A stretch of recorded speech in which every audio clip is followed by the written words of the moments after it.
Selamat pagi anak-anak. Selamat pagi Pak. Apa kabar hari ini? Baik Pak. Baik, sebelum kita mulai, saya minta satu orang memimpin kita dalam doa. Oke, baik, sebelum kita mulai kegiatan kita hari ini, baik kita menghadap Tuhan dalam doa. Berdoa mulai. Berdoa selesai. Baik, kita akan absen. Saya akan panggil nama Antonius De Santos, Hadir Pak. Pontianus Tius, Hadir Pak. Umbuledi, Hadir Pak. Clinton Saraksoro, Hadir Pak. Justinus Lamari, Hadir Pak. Samuel Woda. Hadir Pak. Oke, baik. Kita akan melanjutkan materi kita minggu lalu. Tujuan dari K3? Baik, mungkin ada yang tahu tujuan dari K3? Saya Pak. Tujuan dari ketiga itu adalah untuk meminimalisir terjadinya kecelakaan dalam suatu proyek. Baik, saya akan menjelaskan sedikit. Secara umum fungsi dan tujuan dari K3 adalah untuk melindungi dan memelihara kesehatan dan keselamatan kerja guna meningkatkan kinerjanya. 2. Untuk menjaga dan memastikan keselamatan dan kesehatan semua orang di lingkungan kerja. 3. Untuk memastikan sumber produksi terpelihara secara baik dan dapat digunakan dengan aman dan efisien. Penerapan sistem K3 pada suatu perusahaan atau tempat kerja tidak boleh dianggap sebagai upaya pencegahan kecelakaan kerja dan penyakit akibat kerja menghabiskan banyak biaya perusahaan. Akan tetapi penerapan sistem K3 harus dianggap sebagai bentuk investasi jangka panjang yang memberi keuntungan berlimpah pada masa yang akan datang. Baik, kita akan lanjut pada ruang lingkup K3. Terdapat beberapa aspek yang harus diperhatikan oleh perusahaan dalam pelaksanaan K3, di mana aspek-aspek inilah yang dapat mempengaruhi atau menimbulkan kecelakaan kerja jika tidak diatur sedemikian rupa sesuai standar. Adapun ruang lingkup K3 yaitu 1. Lingkungan kerja, 2. Alat dan bahan kerja, 3. Metode kerja.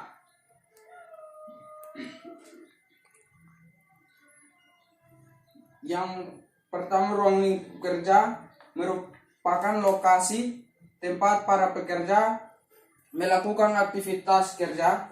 Kondisi lingkungan kerja seperti ventilasi, penerangan atau situasi haruslah memadai.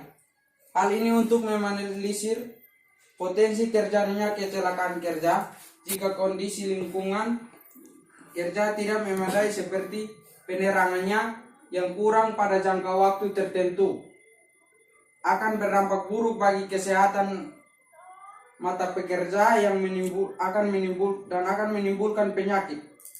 Alat dan bahan kerja. Alat kerja dan bahan juga mempengaruhi keselamatan dan kesehatan kerja. Semua alat dan bahan yang dibutuhkan suatu pabrik atau perusahaan untuk memproduksi barang merupakan faktor penentu dalam proses produksi.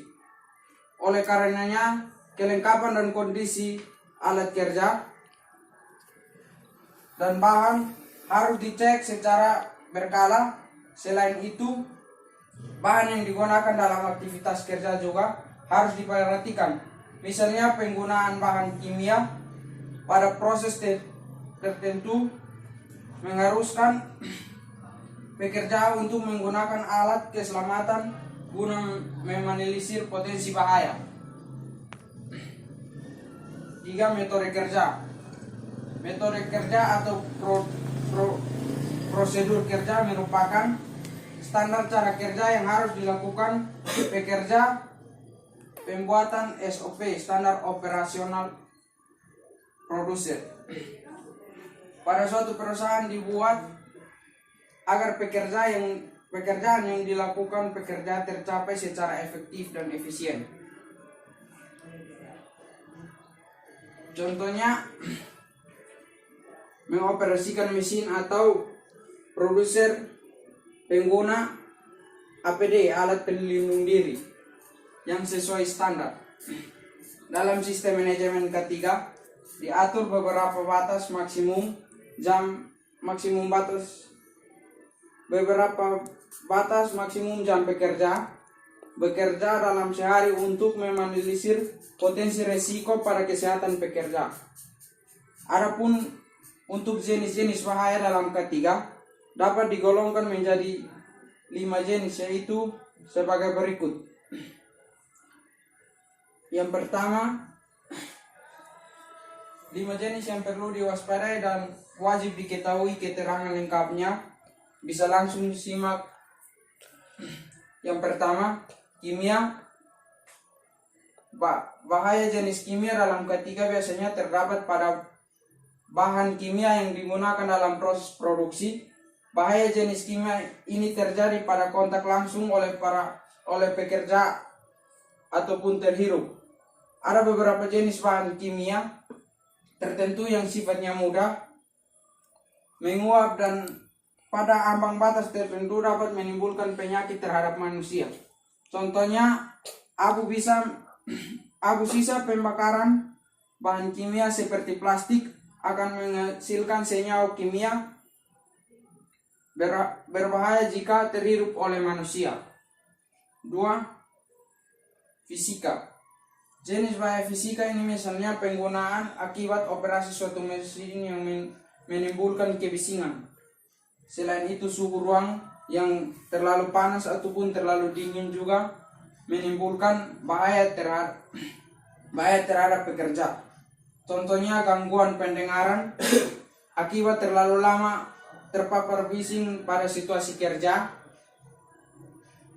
pencahayaan dan penerangan yang kurang menyebabkan kerusakan mata dan bahaya yang ditimbulkan oleh peralatan. 3. Biologi. Biologi adalah bahaya yang berasal dari hewan atau mikroorganisme tak kasat mata yang berada di sekitar lokasi kerja dan dapat masuk ke dalam tubuh tanpa diketahui, sehingga banyak penanganannya dilakukan setelah pekerja terinfeksi. Contohnya seperti bisa ular, berbagai macam virus dan bakteri. Mekanik, yaitu bahaya yang berasal dari mekanik, yaitu bahaya yang berasal dari benda-benda bergerak, benda-benda tajam, benda-benda yang berukuran besar.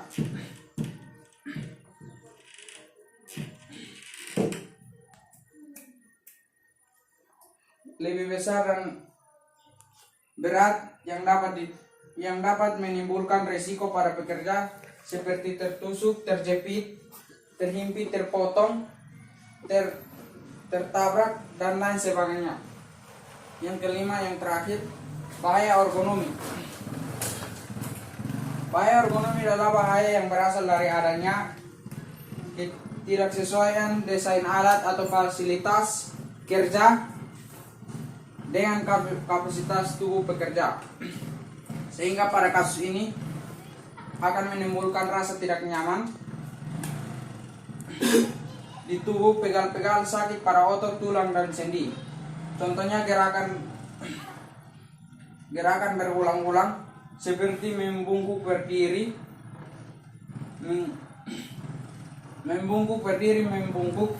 durasi dan frekuensi bekerja melebihi batas. Demikianlah ulasan mengenai pengertian ketiga, tujuan ruang lingkup, sehingga beberapa jenisnya sistem manajemen ketiga sistem manajemen pada suatu perusahaan maupun pabrik patut diperiksa secara berkala apakah sudah sesuai ketentuan atau standar yang berlaku, sebab sistem K3 pada suatu perusahaan akan berpengaruh terhadap kinerja, keselamatan, dan kesehatan kerja.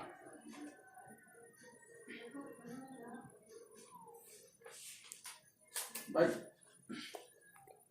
mungkin ada pertanyaan? Baik, saya hanya mau tanya, coba Bapak jelaskan, sebut dan jelaskan peralatan K3. Baik, saya akan menjelaskan. Saya akan menjelaskan alat-alat dalam K3 seperti sepatu karet, helm, sarung tangan, masker, tali pengaman, kacamata pengaman, penutup telinga, dan pelindung wajah. Baik, mungkin mengerti? Iya Pak, sudah. Baik, mungkin ada yang mau bertanya lagi? Sudah cukup, pas. Baik, pertemuan kita cukup untuk di sini karena mengingat waktu. Sampai jumpa di minggu depan. Selamat siang. Siang.